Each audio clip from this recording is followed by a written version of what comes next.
Aprendendo a orar com quem ora. Um estudo das grandes orações da Bíblia. Dos autores Hernandes Dias Lopes e Arival Dias Cassimiro.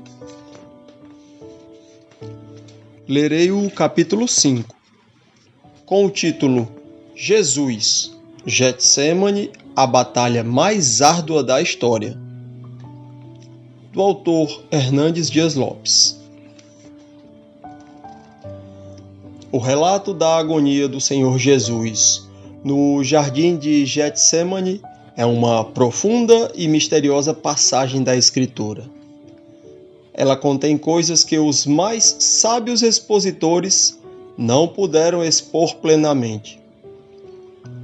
William Hendrickson diz que ninguém nunca passou pelo que Jesus experimentou no Getsêmani.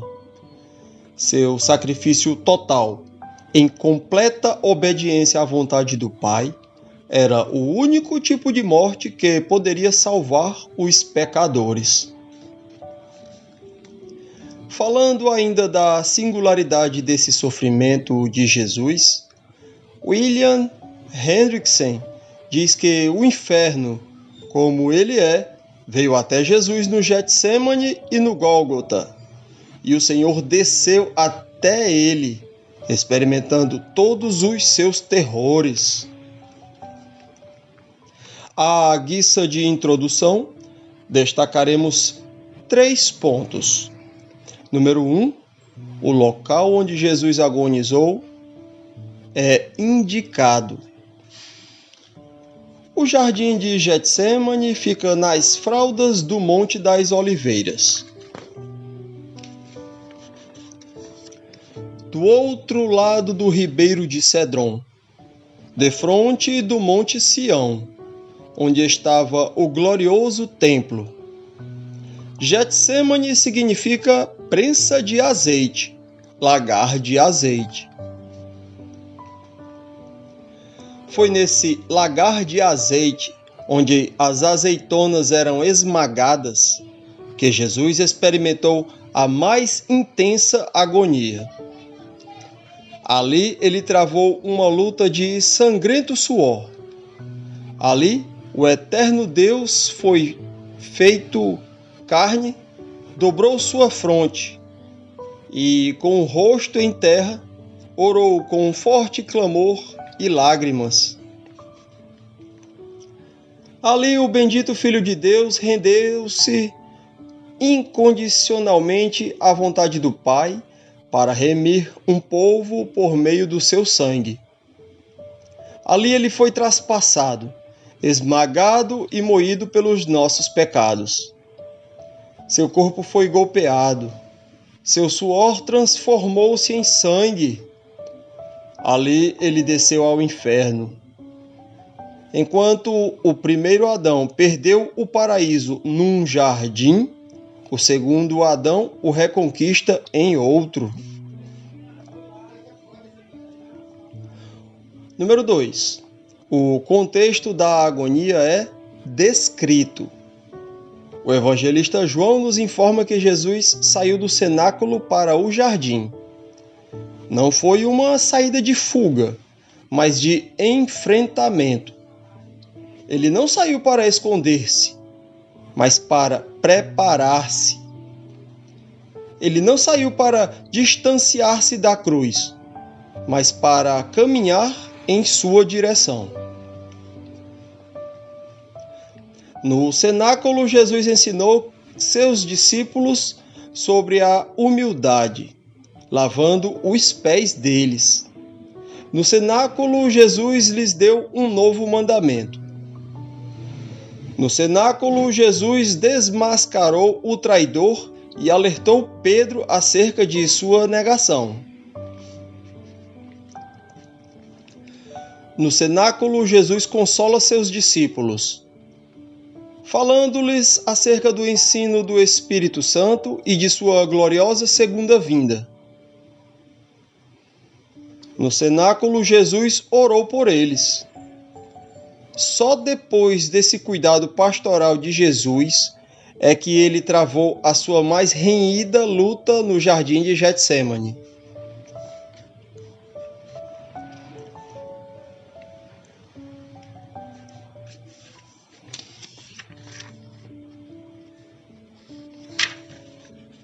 Número 3. O propósito da agonia é evidenciado. Jesus sabia que a hora agendada na eternidade havia chegado. Não havia improvisação nem surpresa.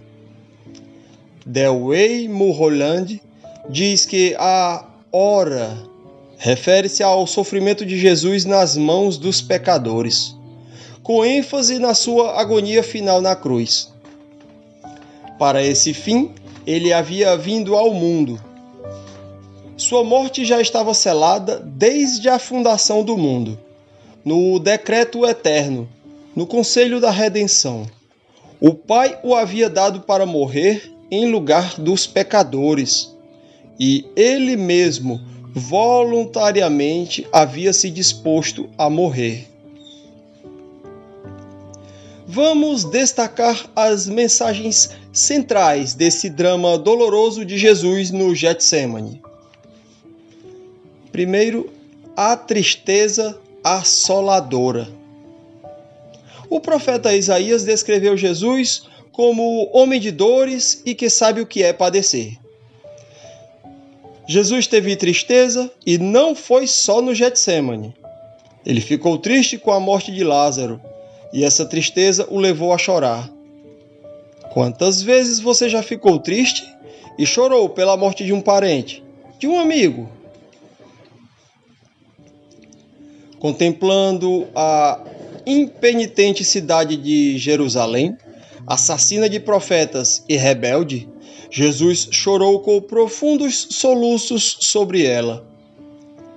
Quantas vezes você também já chorou por um parente ou amigo recusar o Senhor Jesus até a morte? Agora, entre a ramagem soturna das oliveiras, sob o manto da noite trevosa, Jesus começou a sentir-se tomado de pavor e de angústia, e declara: a minha alma está profundamente triste até a morte. Fritz Rienecker, citando Cranfield, diz que essa expressão de Jesus denota que ele estava dominado por um horror que o fazia tremer diante da terrível perspectiva à sua frente. Egídio Gioia diz que no Getsêmani Jesus viu a nuvem da tormenta que se aproximava.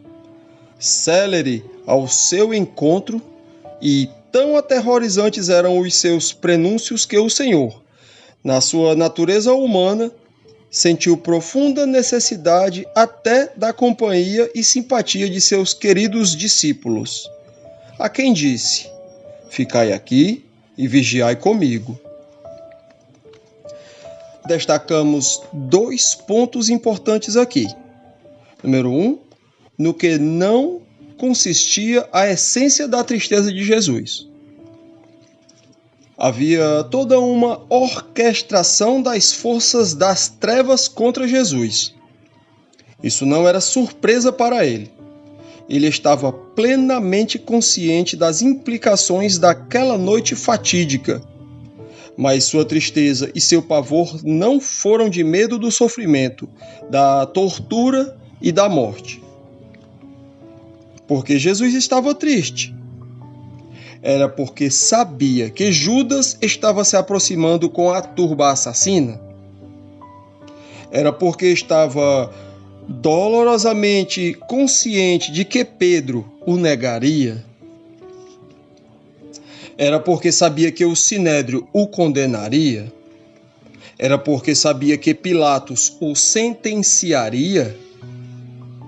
Era porque sabia que o povo gritaria diante do pretório romano: crucifica-o! Crucifica-o! Era porque sabia que seus inimigos cuspiriam em seu rosto e lhe dariam bofetadas? Era porque sabia que o seu povo preferiria Barrabás a ele? Era porque sabia que os soldados romanos rasgariam sua carne com açoites, feririam sua fronte com uma zombeteira coroa de espinhos e o encravariam na cruz no topo do Gólgota? Era porque sabia que seus discípulos o abandonariam na hora da sua agonia e morte? Certamente essas coisas estavam incluídas na sua tristeza, mas não era por essa razão que Jesus estava triste até a morte. Warren Wiersbe diz claramente que não foi por causa do sofrimento físico que Jesus estava tomado de pavor e angústia, mas pela antevisão de que seria desamparado pelo Pai. Este era o cálice amargo que ele estava para beber, o que o levou a forte clamor e lágrimas. E o ponto número 2, no que consistia a profunda tristeza de Jesus. Egídio Gioia diz que a essência dessa profundíssima tristeza de Jesus estava no seu extremo horror ao pecado. Sentia que a pureza imaculada de sua alma ia ser manchada e completamente enegrecida pelo pecado, não dele, mas do mundo. Sentia a realidade da maldição da cruz. Sentia que ia ser maldito pela justíssima lei de Deus. Sentia que a espada da justiça divina ia cair inexorável sobre ele, trespassando-lhe o coração. William Hendrickson diz que muitas pessoas já o haviam deixado e os seus discípulos o abandonariam. Pior de tudo era que, na cruz, ele estaria clamando: Deus meu, por que me desamparaste? A tristeza de Jesus era porque sua alma pura estava recebendo toda a carga do nosso pecado. O Getsemane foi o prelúdio do Calvário. Ele foi a porta de entrada para a cruz. Foi no Getsemane que Jesus travou a maior de todas as guerras. Ali o destino da humanidade foi selado. Ali ele se dispôs a cumprir plenamente o plano do Pai e humilhar-se até a morte, e morte de cruz. Jesus ficou triste porque ali Deus escondeu o seu rosto do seu Filho. Ali ele foi feito pecado e maldição por nós. Ali Deus se afastou dele. Ali Deus o desamparou para nos amparar. Nosso pecado foi lançado sobre ele. Ele foi ferido, traspassado e moído pelas nossas iniquidades. Ali ele desceu ao inferno. Ele entristeceu-se porque sorveu o cálice da ira de Deus e sofreu a condenação que deveríamos sofrer. Entristeceu-se porque expiou nossa culpa e sozinho sofreu, sangrou e morreu. A solidão perturbadora. No Getsemane, Jesus sofreu sozinho. Muitas coisas ele disse às multidões. Quando, porém, falou de um traidor, foi apenas para os 12. E unicamente para 3 dos 12 discípulos foi que ele disse: A minha alma está profundamente triste até a morte. Por fim, quando começou a suar sangue, já estava completamente sozinho. Os discípulos estavam dormindo, mas ali ele ganhou a batalha. Muitas coisas você poderá dizer a muitos. Outras há que só poderá dizer a poucos. Algumas, porém, você não vai dizer a ninguém. Então, você estará mesmo sozinho, sem um amigo que o acompanhe, ninguém que o compreenda. E o cálice de fel e amargura será todo seu. Quando o apóstolo Paulo estava na prisão romana, na antessala do seu martírio, disse: na minha primeira defesa, ninguém foi ao meu favor. Antes, todos me abandonaram.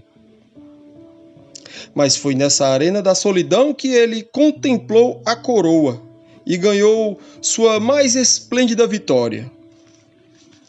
Quando o apóstolo João foi exilado da ilha de Patmos, o imperador Domiciano o lançou no ostracismo da solidão, mas Deus lhe abriu o céu.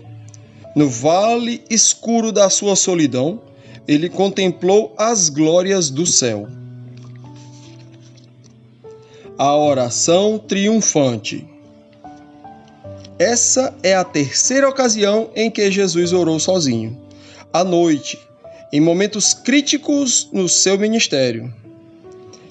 No Getsemane, Jesus orou humildemente, agonicamente, perseverantemente, triunfantemente. Ele foi um homem de oração. Adolf Pohl diz que a cada versículo é Jesus quem vigia, quem ora, e também por isso, quem é preservado. Por causa da sua condição de testemunhas, é que eles deveriam ficar com ele. De acordo com o versículo 38, no máximo, orar por si mesmos.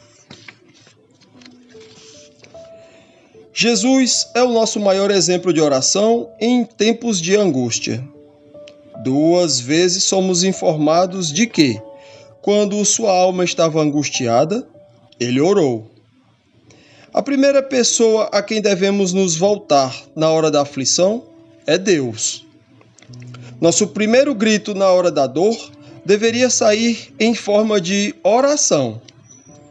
O conselho de Tiago, irmão de Jesus, é: está alguém entre vós sofrendo? Faça a oração.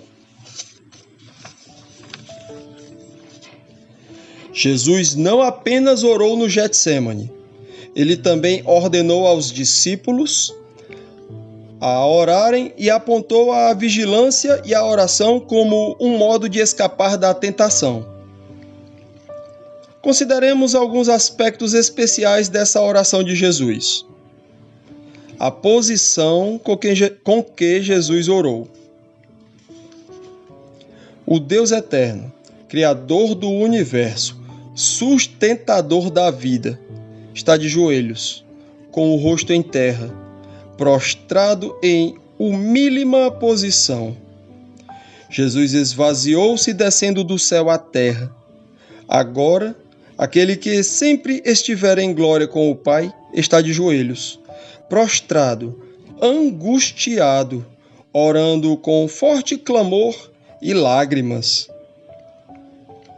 Muitos se desesperam quando chegam os dramas da vida, quando pisam o lagar da dor. Outros tentam fugir. Outros, amargurados, cerram os punhos em revolta contra Deus, como a mulher de Jó. Jesus caiu sobre seus joelhos e orou, e na oração prevaleceu. A atitude com que Jesus orou. 3 coisas nos chamam a atenção sobre a atitude de Jesus na oração. Coisa número 1. A submissão. Jesus orou: Abba, Pai, tudo te é possível. Passa de mim este cálice. Contudo, não seja o que eu quero, e sim o que tu queres. Lucas registra assim: Pai, se queres, passa de mim este cálice. Contudo, não se faça a minha vontade, e sim a tua. Tanto a hora como o cálice referem-se à mesma coisa. O derramar da ira de Deus é descrita no Antigo Testamento como cálice de atordoamento. Na mesma trilha, Adolf Pohl diz que no versículo 35 sabemos em que cálice Jesus está pensando. É esta hora que no versículo 41 chegou. Isto é, a entrega do Filho do Homem nas mãos dos pecadores, à mercê da ação deles. Aquele que estava ligado a Deus como nenhum outro, haveria de tornar-se alguém abandonado por Deus como nenhum outro. Seja feita a minha vontade, e não a tua. Levou o primeiro Adão a cair. Mas seja feita a tua vontade, e não a minha, abriu a porta de salvação para os pecadores. Oração não é a tentativa de fazer Deus mudar sua vontade, a fim de atender os planos do homem. É, pelo contrário, a sujeição dos planos humanos à vontade soberana de Deus. Adolf Pohl diz que Jesus não simplesmente teve de sofrer, mas, no fim, também quis sofrer. Sua própria ação e seu caminho trilhado conscientemente. Ele foi entregue, mas também entregou a si mesmo. Número 2. A persistência. Jesus orou 3 vezes, sempre focando o mesmo aspecto. Ele suou sangue não para fugir da vontade de Deus, mas para fazer a vontade de Deus. A oração é buscar que a vontade do homem não seja feita no céu, mas desejar que a vontade de Deus seja feita na terra. O evangelista Lucas esclarece que a persistência de Jesus era dupla. Ele orou não apenas 3 vezes, mas mais intensamente.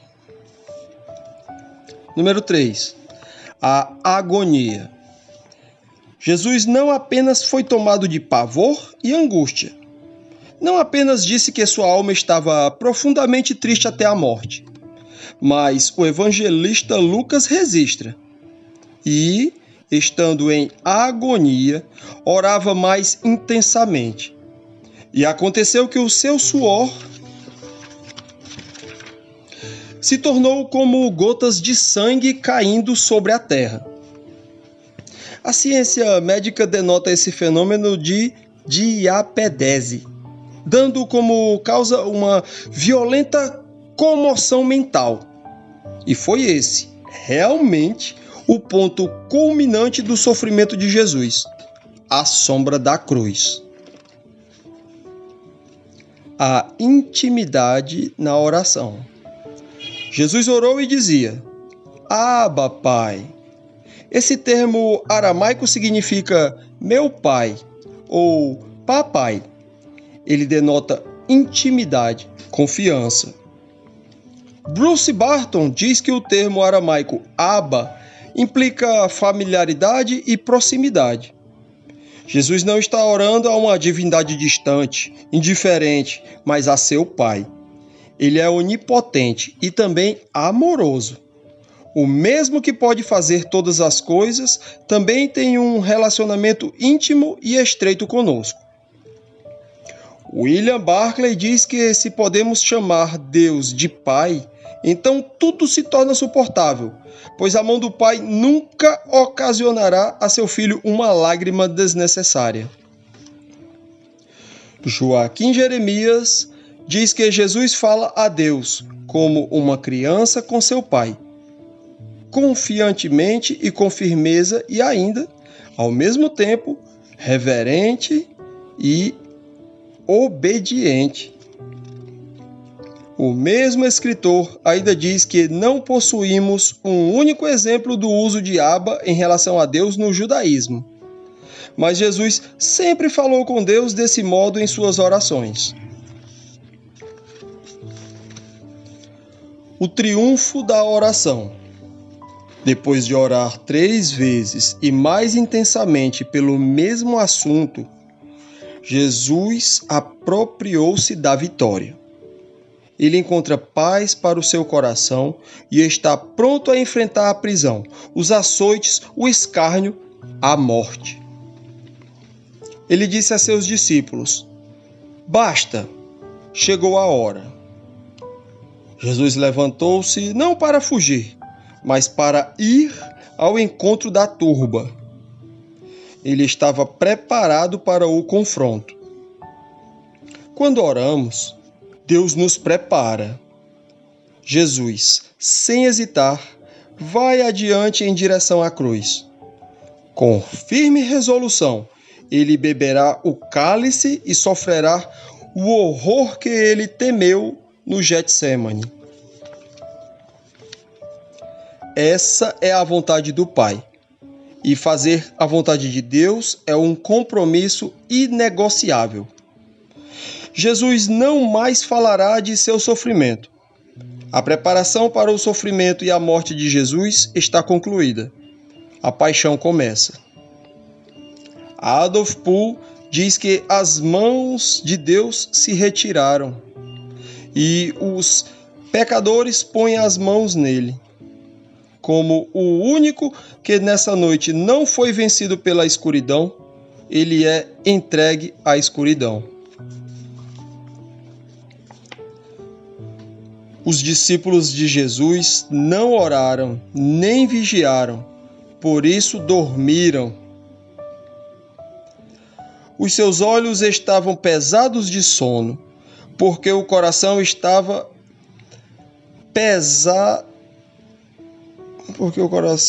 vazio de oração. Porque não oraram, caíram em tentação e fugiram.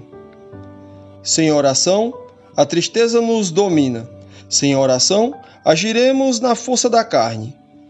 Pedro, aquele que acabara de se apresentar para o martírio, não possui nem mesmo a força de manter os olhos abertos. Ele começou a sua queda no versículo 27. Ela teve vários degraus. A justiça própria, a fuga e a negação. Nós devemos orar e vigiar. Vigiar e orar. John Charles Riley diz que vigilância sem oração é autoconfiança e autoengano. Oração sem vigilância é apenas entusiasmo e fanatismo. Aqueles que conhecem as próprias fraquezas e conhecem a necessidade de orar e vigiar são os que são fortalecidos para não cair em tentação. A consolação restauradora. Jesus entrou cheio de pavor e angustiado no jardim de Getsêmani e saiu consolado. Sua oração tríplice e insistente trouxe-lhe paz depois da grande tempestade. Quais foram as fontes de consolação que ele encontrou nessa hora de maior drama da sua vida? A consolação da comunhão com o Pai. A oração é uma fonte de consolação. Por meio dela, derramamos nossa alma diante de Deus. Por meio dela, temos intimidade com Deus. Jesus se dirigiu a Deus, chamando-o de Abba, Pai.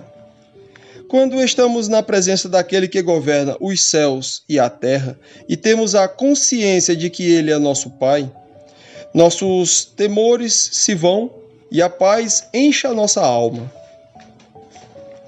A consolação do anjo de Deus. O evangelista Lucas é o único que nos fala do suor de sangue e também da consolação angelical. No instante em que Jesus orava, buscando a vontade do Pai para beber o cálice, símbolo do seu sofrimento e morte vicária, lhe apareceu um anjo do céu que o confortava. William Hendrickson enfatiza que a angústia que levou Jesus a suar sangue foi por nós. Era uma indicação do eterno amor do Salvador pelos pobres pecadores perdidos que viera salvar. A consolação da firmeza de propósito. Jesus levantou-se da oração sem pavor, sem tristeza, sem angústia. Ele, a partir de agora, caminha para a cruz como um rei caminha para a coroação. Ele triunfou de joelhos no Getsêmani e está pronto a enfrentar os inimigos e a morte vicariamente na cruz.